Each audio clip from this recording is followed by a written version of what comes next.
Film diawali dengan menampilkan seorang gadis cantik bernama Miki, yang baru saja tiba di stasiun tujuannya. Dia lantas melanjutkan perjalanannya menuju daerah terpencil, di mana terdapat pulau begitu indah, yang dimiliki kastil-kastil klasik, tempat bermukimnya para suster di negeri Sakura. Jadi ceritanya mau tobat gitu nih guys, dan memilih jalur menjadi seorang suster. Namun ketika Miki sampai di sebuah jembatan gantung yang menuju ke kastil, Miki sebenarnya masih ragu dengan keputusannya, yang tiba-tiba memilih menjadi seorang suster. Akan tetapi, karena tujuannya itu adalah tujuan yang mulia, Miki tetap melangkahkan kakinya demi menjadi seorang suster. Kemudian di keesokan harinya, Miki pun telah memakai jubah kebanggaan seorang suster, dan akan mengemban tanggung jawab berat, menjadi seorang pelayan jemaat di kastil maupun rumah ibadah. Ibu Tersia sebagai pimpinan di kastil tersebut sangat bangga melihat keinginan Miki menjadi seorang suster. Ibu Tersia kemudian mendoakan Miki agar selalu bahagia dan sehat selalu. Sesaat kemudian Asami yang mewakili Ibu Tia. Dia memperkenalkan Miki kepada suster-suster lainnya. Kemudian Noriko, salah satu suster senior di sana, sangat salut dan gembira melihat Miki yang sangat cantik ini memilih menjadi seorang pembakti.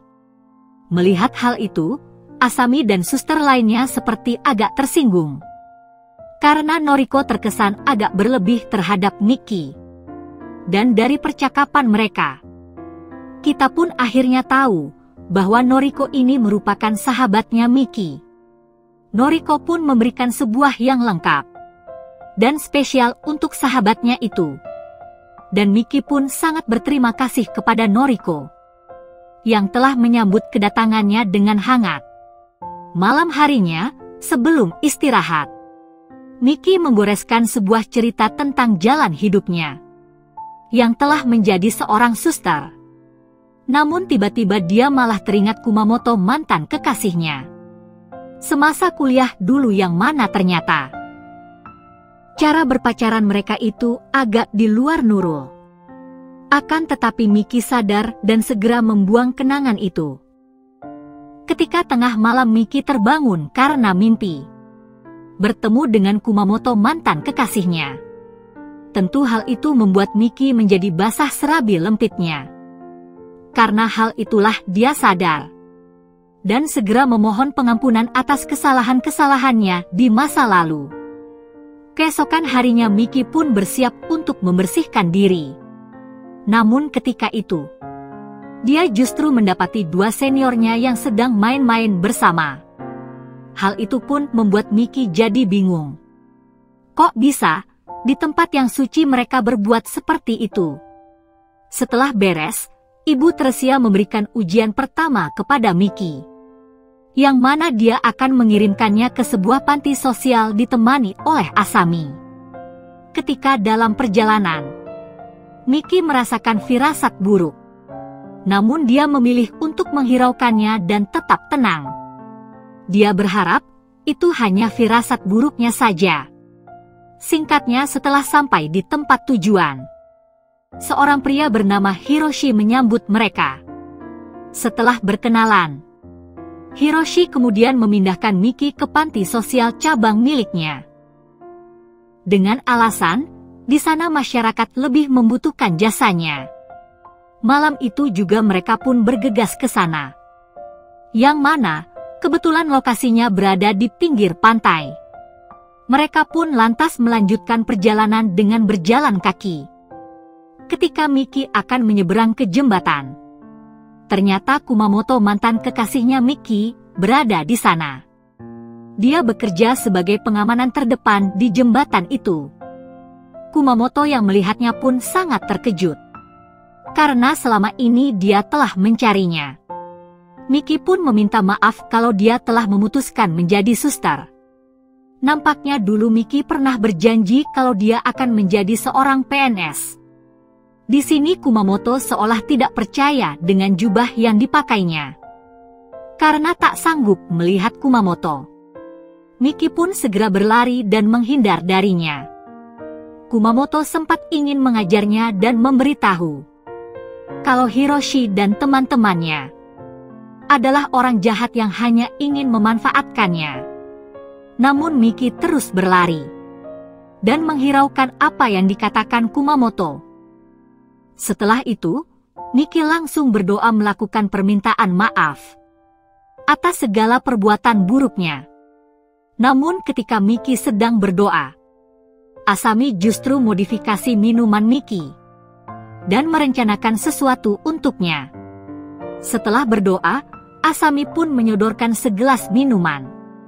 Seolah-olah dia prihatin dengan apa yang dialami oleh Miki. Tanpa ragu-ragu Miki pun langsung meminumnya. Kemudian di keesokan harinya, Miki dan Asami terlihat sedang bersepeda mengelilingi desa. Namun entah mengapa, Miki justru kehilangan arah dan bertemu dengan seorang pria tak dikenal.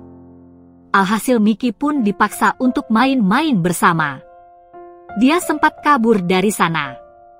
Namun karena wanita, akhirnya dia pun berhasil ditemukan kembali.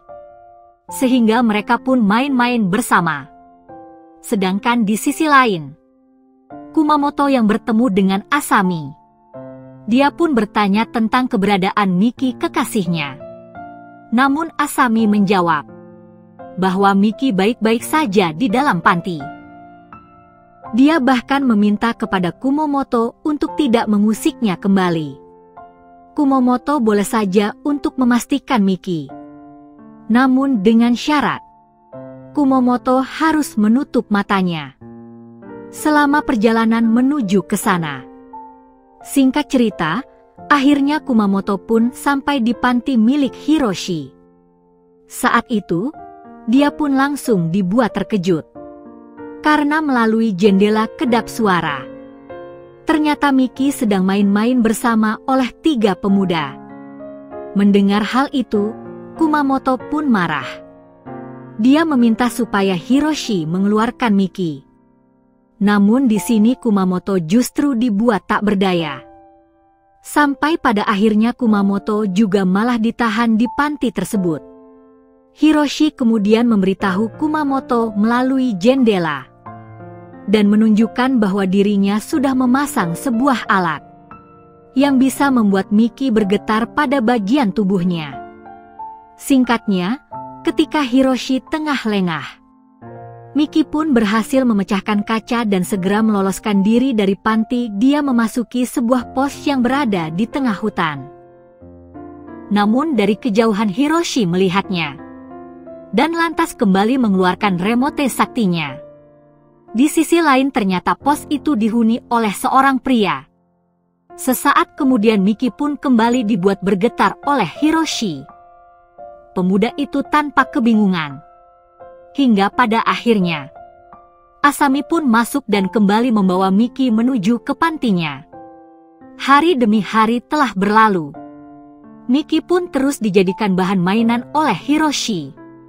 Sampai di suatu hari, Miki dibawa dan dipertemukan kembali dengan Kumamoto. Hiroshi membiarkan mereka untuk main-main bersama. Asami yang melihatnya pun merasa cemburu. Karena Hiroshi juga ikut dalam permainan itu. Kemudian di keesokan paginya, Asami yang merasa cemburu. Dia dengan sengaja mengeluarkan Miki dan juga Kumamoto. Mereka pun pergi menelusuri hutan. Sementara di sisi lain, Hiroshi langsung mengejarnya. Namun Asami yang tak ingin Miki kembali, akhirnya memilih untuk menutup mata sang sopir. Sampai pada akhirnya, kecelakaan pun tak terhindarkan. Dan disinilah filmnya pun selesai. Oke guys, sampai di situ review filmnya. Sekali lagi terima kasih sudah menonton. Kurang lebihnya mohon maaf dan semoga terhibur tentunya. Mimin pamit, sampai jumpa di video selanjutnya ya.